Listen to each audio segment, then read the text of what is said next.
Hello बच्चों, आपका हमारे YouTube चैनल हिंदी वाणी में स्वागत है। पिछले भाग में हमने पढ़ा था कक्षा 9वीं की पाठ्यपुस्तक क्षितिज का पाठ 4 सांवले सपनों की याद। आज हम इस पाठ से लिए गए अभ्यास के प्रश्नोत्तर पढ़ेंगे। यह पाठ एक संस्मरण है। इसमें लेखक का उद्देश्य सालिम अली साहब के जीवन की प्रमुख घटनाओं का वर्णन करके उनके व्यक्तित्व पर प्रकाश डालना है। सालिम अली प्रकृति के अनन्य प्रेमी थे। उन्हें पक्षियों से भी विशेष लगाव था। पक्षियों की खोज और सुरक्षा के लिए उन्होंने अपना सारा जीवन लगा दिया था। सालिम अली के जीवन के उल्लेख के माध्यम से आम व्यक्ति को प्रकृति के प्रति प्रेम तथा पक्षियों के प्रति सहानुभूति रखने की प्रेरणा देना भी लेखक का उद्देश्य है। आज पक्षियों की विभिन्न प्रजातियां समाप्त होती जा रही हैं। आने वाली पीढ़ियों के लोग इन सुंदर सुंदर पक्षियों के केवल चित्र ही देख पाएंगे, क्योंकि ऐसी प्रजातियां अब लुप्त होने लगी हैं।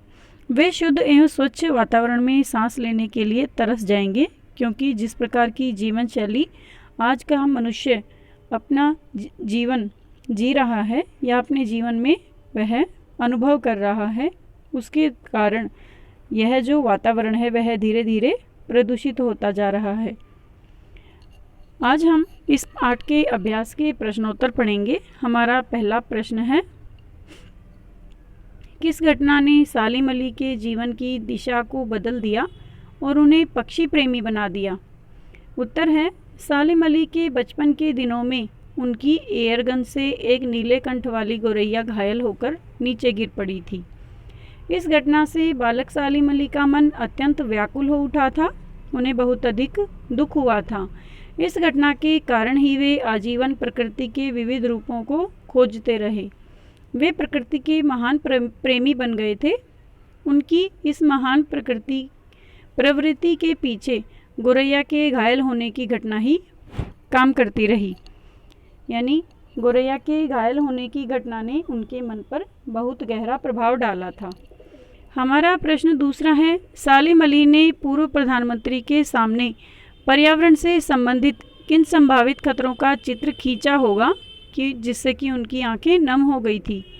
उत्तर है, सालिम अली केरल की साइलेंट वैली को रेगिस्तानी हवाओं के झोंकों से बचाने का अनुरोध लेकर पूर्व प्रधानमंत्री चौधरी चरण सिंह से मिले थे।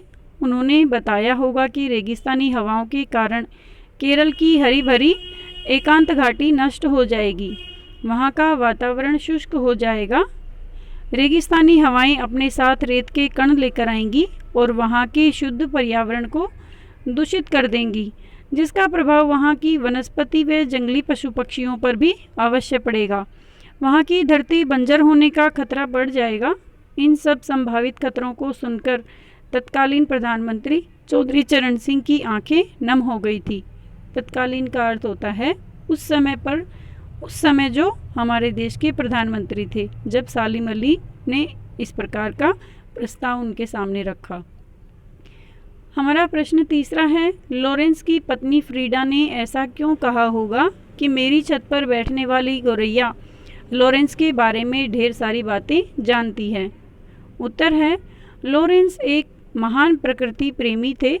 उनकी मृत्यु के पश्चात लोगों ने उनकी पत्नी फ्रीडा लॉरेंस से अनुरोध किया कि वह अपने पति के विषय में कुछ कहे। वह चाहती तो अपने पति के बारे में बहुत कुछ लिख सकती थी, किंतु उसने कहा, मेरे लिए लॉरेंस के बारे में कुछ लिखना असंभव सा है। हाँ, मेरी छत पर बैठने वाली गोरैया लॉरेंस के बारे में ढेर सारी बातें जानती है, मुझसे भी ज़्यादा जानती है। उसने ऐसा इसलिए कहा होगा क्योंकि श्री लॉरेंस प्रतिदिन बहुत सा समय गोरैया के साथ बिताते होंगे या गोरैया उन्हें काम करते देखती रहती होगी। कहने का भाव यह है कि लॉरेंस पक्षियों की संगति में रहते होंगे, इसलिए उनकी पत्नी ने इस प्रकार की बात कही थी। हमारा प्रश्न चौथा है, आशय स्पष्ट करो। सबसे पहले है क, वो लॉरेंस की तरह नैसर्गिक जिंदगी का प्रतिरूप बन गए थे। ख, कोई अपने जिस्म की हरारत और दिल की धड़कन देकर भी उसे लौटाना चाहे तो वह पक्षी अपने सपनों के गीत दोबारा कैसे गा सकेगा? ग. सालिम अली प्रकृति की दुनिया में एक टापू बनने की बजाय अथाह सागर बनकर उभरे थे। उत्तर है क.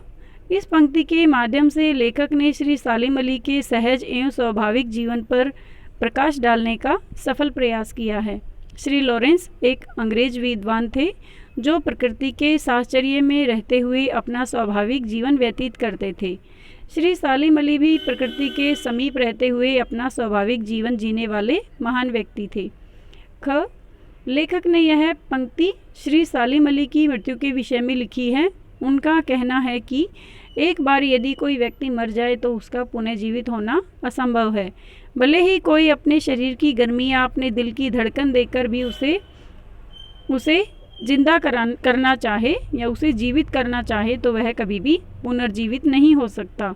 जैसे कि मरा हुआ पक्षी सभी प्रकार के प्रयास करने पर भी अपने सपनों के गीत पुनः गा नहीं सकेगा, वैसे ही सालिम अली साहब की मृत्यु भी हो चुकी है और हमारे लाख प्रयासों के बावजूद भी इस दुनिया में वह पुनः नहीं लौट सकते। ग. इस पंक्ति में लेखक ने श्री सालिम अली के प्रकृति संबंधी विशाल एवं अथाह ज्ञान पर प्रकाश डाला है। उनका प्रकृति संबंधी ज्ञान किसी टापू की भांति छोटा या थोड़ा नहीं था, अपितु यह सागर की तरह अथाह था, विशाल था। इसलिए लेखक का यह कहना अत्यंत सार्थक प्रतीत होता है कि सालिम अली प्रकृति की दुनिया में एक टापू बनने की बजाय अथाह सागर बनकर उभरे थे। हमारा प्रश्न 5वां है, इस पाठ के आधार पर लेखक की भाषा शैली की 4 विशेषताएं बताइए। उत्तर है, श्री जाबिर हुसैन भाषा के मर्मज्ञ थे। वो बहुत बड़े विद्वान थे। हिंदी, उर्दू, अंग्रेजी की तीनों भाषाओं पर उनका समान अधिकार था। प्रस्तुत पाठ के आधार पर उनकी भाषा शैली की प्रमुख विशेषताएं निम्नलिखित हैं। सबसे पहले नंबर 1, भाषा सरल, सहज एवं व्यवहारिक है। 2, तत्सम तद्भव उर्दू व अंग्रेजी शब्दों के सफल एवं सार्थक प्रयोग के कारण भाषा व्यवहारिक एवं रोचक बन पड़ी है। नंबर 3, श्री जाबिर हुसैन की भाषा शैली चित्रात्मक है। वे शब्दों के माध्यम से सजीव व्यक्ति चित्र अंकित करने की कला में बेजोड़ हैं। नंबर 4, भाषा में भावात्मकता एवं हृदय को स्पष्ट करने की पूर्ण क्षमता है, यानी जिस प्रकार के उनके मन में विचार हैं उन्हें अपने शब्दों के माध्यम से हमारे सामने प्रकट करने में वो अच्छे से एक्सपर्ट हैं, कुशल हैं। हमारा प्रश्न 6 है, इस पाठ में लेखक ने सालिम अली के व्यक्तित्व का जो चित्र खींचा है उसे अपने शब्दों में लिखिए। इसका उत्तर है, प्रस्तुत पाठ में लेखक ने बताया है कि सालिम अली का जीवन अत्यंत सरल, सहज एवं स्वाभाविक था। वे प्रकृति और उसके विभिन्न अवयवों को उसकी मूल प्रकृति के रूप में ही देखते थे। उपयोगितावाद के वे बिल्कुल पक्ष में नहीं थे। वे सदा पक्षियों की मधुर ध्वनि सुनकर प्रसन्नता का अनुभव करते थे। उनका जीवन अत्यंत संघर्षों में से गुजरा था। उनका शरीर अत्यंत दुबला पतला एवं कमज़ोर हो गया था और अंत में वे कैंसर जैसी जानलेवा बीमारी के शिकार हो गए थे। वे अपने जीवन की अंतिम सांसों तक पक्षियों की नई नई जातियों की खोज और उनकी देखभाल के कर्तव्य को निभाते रहे।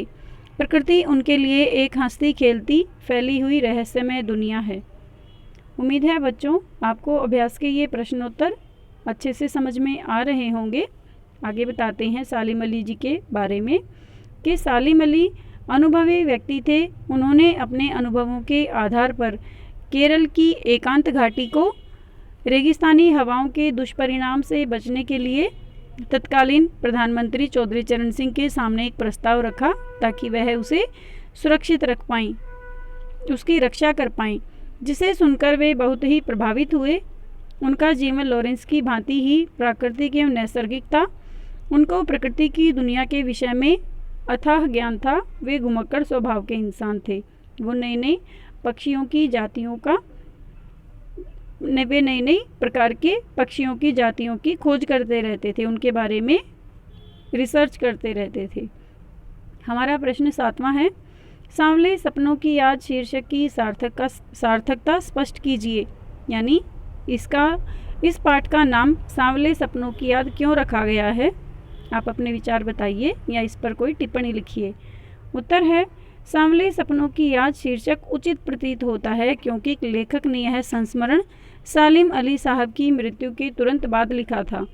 लेखक ने उनकी मृत्यु से उत्पन्न दुख और अवसाद को सांवले सपनों की याद के रूप में अभिव्यक्त किया है। दुख कभी सुनहरा नहीं हो सकता, इसलिए उसे सांवला सपना कहना ही उचित है। संपूर्ण पाठ में लेखक ने सालिम अली साहब की मृत्यु से उत्पन्न दुख में उनके विभिन्न कार्यों व उनके जीवन की विभिन्न विशेषताओं को याद किया है। इसलिए कहा जा सकता है कि इस पाठ का शीर्षक सांवले सपनों की याद सार्थक है। लेखक पाठ के मूल लक्षित भाव को अभिव्यक्त करने में सफल रहा है, यानी इस पाठ का जो नाम रखा गया है बिल्कुल उचित है। उम्मीद है बच्चों आपको अभ्यास के ये प्रश्नोत्तर समझ में आ गए होंगे। यदि आपको यह भाग अच्छा लगा और अच्छे से समझ में आ गया तो आप इसे अपने दोस्तों के साथ शेयर ज़रूर करें। धन्यवाद।